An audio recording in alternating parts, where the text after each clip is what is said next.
Homeboys. That was the name for the young boys who came to live at the Milton Hershey School.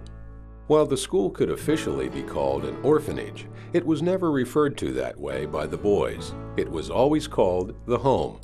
And the boys were never called orphans, but homeboys. In the early years, every homeboy came to the school because of the death or absence of a father. It was not an easy time for them. To help the boys cope, school administrators developed a structured program at the school to keep the boys busy. The young boys in 5th grade and younger lived in cottages, while boys who were entering 6th grade were sent to farm homes. Every homeboy, no matter what their age, had chores to do.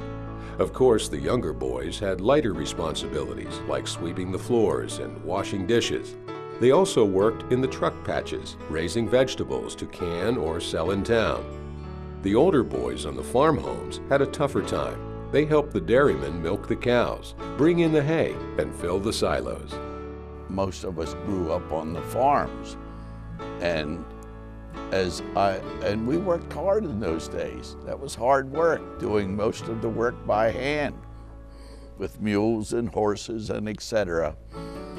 And sure, we grumbled, sure we complained about how hard we had to work. But in retrospect and reflection, when I look back at those years, I think that most of us would agree that those were the best years of our life. After chores, it was time for lessons and vocational training. Alumnus Mike Kenna remembers his days in the print shop and his teacher, Mr. Huggendubler. He really took me under his wing at the beginning, and he had the best equipment at the time. I mean, it was just fabulous equipment, and I love the idea of not doing busy work. And that's the whole thing about education today is how can you make education relevant? And he made it relevant because they did live jobs for the school. These jobs were real. When you were training on something that was actually going to be seen by everyone else in the school. At the end of the school day, students could take up extracurricular activities, or for the young boys, enjoy some free time. Older boys had more chores to do.